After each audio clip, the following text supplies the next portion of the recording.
Sir आपका क्या नाम है, आप कहाँ से बिलोंग? मेरा नाम विकास कुमार मीना है। मैं राजस्थान से बिलोंग करता हूँ। ओके, जी। और आपका ये कौन सा टाइम और कौन सा इंटरव्यू है? ये मेरा प्रथम इंटरव्यू है। ओके, सर आपका ऑप्शनल और मीडियम? लिटरेचर ऑप्शनल है और मीडियम भी हिंदी है। ओके, और सर हिंदी मीडियम वाले स्टूडेंट को मानना ये है कि हिंदी लिटरेचर ज़्यादा लेते हैं ऑप्शनल, तो इसके अलावा भी बेस्ट स्कोर किस में लगता है आपको? इसके अलावा कोई लेना चाहता हो स्टूडेंट को? इसके लिए मैंने कोई स्टेट्स वगैरह देखे नहीं है, पर मेरा चूंकि खुद का इंटरेस्ट हिंदी साहित्य में काफ़ी है और मुझे हिंदी में कविताएं लिखना भी पसंद है, तो इसलिए मैंने हिंदी साहित्य को लिया है। बाकी मुझे स्टेट्स के बारे में पता नहीं है, तो मैं अच्छा कैंडिडेट नहीं हूँ ये बताने के लिए कि कौन सी सब्जेक्ट में ज़्यादा मार्क्स है। सर आपका इंटरव्यू कैसा गया है? एसएस तो अच्छा ही हुआ है, बाकी देखते हैं, रिजल्ट पे डिपेंड करता है। सर मॉक वगैरह दिए हैं आपने? जी, मॉक दिए हैं मैंने। और कितने मॉक्स दिए हैं? लगभग 7-8 ओके, मॉक्स में और रियल इंटरव्यू में आपको कितना फ़र्क लगता है? मॉक्स हकीकत तौर पर देखा जाए तो बस प्रेशर बिल्ड करने के लिए ही है, और यहाँ पे एकदम नॉर्मल एक इंटरेक्शन टाइप में चलता है। मॉक्स हाइप बनाने के लिए ज़्यादा है, तो मेनली मेरा मानना।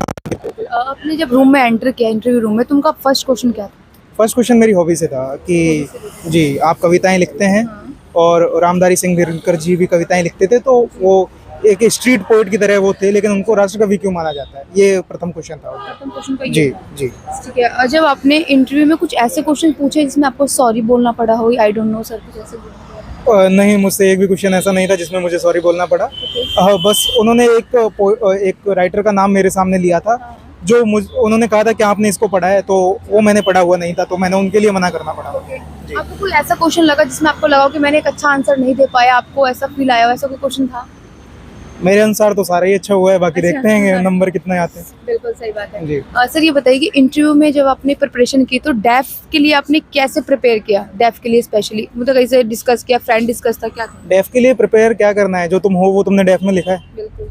तो जो पूछेंगे वो लोग तो तुम सामने से बता ही दोगे, जी जी। तो उसके लिए प्रिपरेशन की खास जरूरत नहीं है। हाँ। बाकी जीएस पे कमांड होना चाहिए, और करंट अफेयर डेली देखते रहना चाहिए, जो ज़्यादा हेल्पफुल हो सकते हैं आगे। सिचुएशन बेस आपसे कोई क्वेश्चन पूछा था? नहीं, सिचुएशन का कोई क्वेश्चन नहीं, कोई क्वेश्चन नहीं, करंट अफेयर वगैरह आपके ऑप्शनल से था? कोई नहीं था। नॉर्मल इंटरव्यू चला था, एकदम चीज़ें कि अगर ऐसा है तो ऐसा कैसे होगा, अगर ये है तो ये कैसे होगा, ऐसा ही नॉर्मल। हाँ, नॉर्मल। कोई और सर अगर पूरी हिंदी मीडियम की बात करें, हिंदी मीडियम के स्टूडेंट के लिए प्री और सी सेट को लेके काफ़ी डरे होते हैं, उसको काफ़ी टफ मानते हैं। सर आपका क्या तरीका था, और आपके अकॉर्डिंग क्या बेस्ट तरीका होता है जो हम प्रीलिम निकाल सकते हैं फर्स्ट अटैम्प्ट में, जैसे कि आपने निकाला है? तरीका तो मुझे नहीं पता, मेरी स्ट्रेटजी मेरे लिए काम कर गई, वो बस बहुत अच्छी बात है। तो बाकी सी सेट का तो मैंने कहीं से प्रिपरेशन नहीं करी थी, चूंकि मैं इंजीनियरिंग बैकग्राउंड से आता हूँ, तो मुझे शायद ज़रूरत नहीं पड़ी उस चीज़ों की। बाकी हिंदी माध्यम में ह्यूमैनिटीज़ वाले बहुत स्टूडेंट्स होते हैं जिनको प्रिपरेशन करने की ज़रूरत पड़ती है, और मुझे लगता है कि सी सेट का जैसा ट्रेंड वर्तमान समय में है, तो उन्हें उस पर फोकस करना चाहिए, क्योंकि वो उनके सिलेक्शन में एक बहुत महत्वपूर्ण भूमिका निभा सकता है। जैसे जैसे जीएस अब वर्तमान समय में टफ होता जा रहा है, क्वेश्चंस के आपने ऑप्शंस भी अभी चेंज कर दिए कि केवल एक सही, केवल 2 सही, तो उस आधार पर सी सेट एक ऐसा जरिया है जो आपको बहुत एज प्रोवाइड कर सकता है, और अच्छे से चीज़ों को हैंडल करने में वो मदद कर सकता है। सर जैसे कि आपने बताया कि जो सी सेट है, ठीक है, सी सेट में हिंदी मीडियम के स्टूडेंट जिनकी मैथ्स कमजोर है, वो कैसे प्रिपेयर कर सकते हैं? आपका क्या सजेशन रहेगा उनके लिए? मैंने खुद ने कुछ ऐसे पढ़ा नहीं था, पर 2-3 टॉपिक्स हैं जिनको आपको कवर करके जाना चाहिए, क्योंकि यूपीएससी का ट्रेंड रहता है कि उनसे पूछा जाए। जैसे एक प्रोबेबिलिटी है, उससे क्वेश्चन पूछे ही जाने, नंबर सिस्टम है, उससे क्वेश्चन पूछे ही जाने, और परमुटेशन कॉम्बिनेशन एक ऐसा टॉपिक है जिससे क्वेश्चन पूछे ही जाने हैं। तो आप इन 3 टॉपिक्स को बेसिक टू एडवांस कवर कर सकते हैं, ताकि आपको हेल्पफुल रहें ये चीज़ें। एकदम ग्राउंड लेवल से कैट लेवल तक की प्रिपरेशन इन 3 टॉपिक पे तो एटलीस्ट तुम करके जाओ।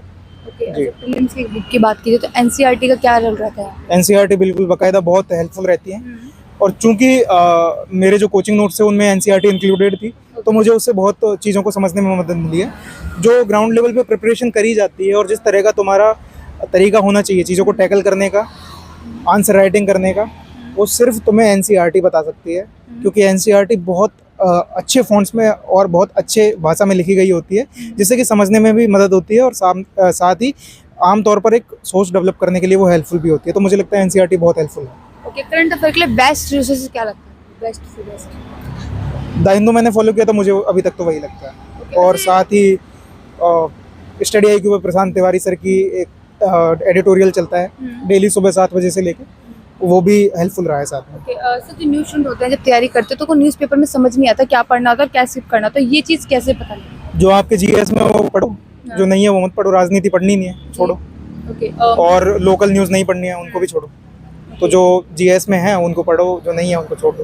Okay mains Simple. की अगर बात की जाए तो मेंस में आंसर राइटिंग का बेस्ट तरीका क्या लगता है आपको? किस तरीके से क्या ऐड कर सकते हैं जो आंसर लगे हाँ बहुत अच्छा आंसर लिखा गया है? देखो अभी जनरलाइज वो सभी जगह देखने को मिलेगा कि इंट्रो, मेन बॉडी, कंक्लूजन, हाँ वो तो आपको करना ही है, सेम चीज़ फॉलो करनी है। और आंसर जैसे जैसे आप लिखते जाओगे तो आपकी आंसर राइटिंग में निखार भी आता जाएगा और साथ ही आपके आंसर इंप्रूव भी होते जाएंगे। हो ऐसा सकता है कि शुरुआत में आप इंट्रोडक्शन में डेटा ऐड ऑन कर दें और एंड में कंक्लूजन में आप एक आध जो स्कीम्स वगैरह चल रही हैं गवर्नमेंट की उन्हें उसमें शामिल कर दें, ओके तो वो फ़ायदेमंद रहता है। और मुझे लगता है फ्लो चार्ट, डायग्राम वगैरह ये सारे हेल्पफुल होते हैं, मैपिंग वगैरह भी उसमें कारगर साबित होते हैं। प्रीलिम्स और मेंस की क्या आपने एक साथ तैयारी किया, पहले प्री की उसके बाद अपने मेंस में गए? नहीं, मेरे लिए प्रीलिम्स, मेंस और इंटरव्यू तीनों एक जैसे ही हैं, तो मैंने सबकी एक साथ ही एक जैसी पर तैयारी करी है। ओके जो न्यू स्टूडेंट्स हैं जो तैयारी कर रहे हैं तो उनको किस तरीके से तैयारी स्टार्ट करनी चाहिए, क्या चीज़ें देख के यूपीएससी में आना चाहिए? अगर भरोसा है तो करो, नहीं है तो छोड़ दो, बस यही चीज़ है मेरे हिसाब से। तो कुछ मैसेज देना चाहिए स्टूडेंट्स को? विश यू द लक, और करते रहो मेहनत, अच्छे की उम्मीद करते हैं और अच्छा करेंगे अगर आपको खुद पे भरोसा है तो। Thank you sir.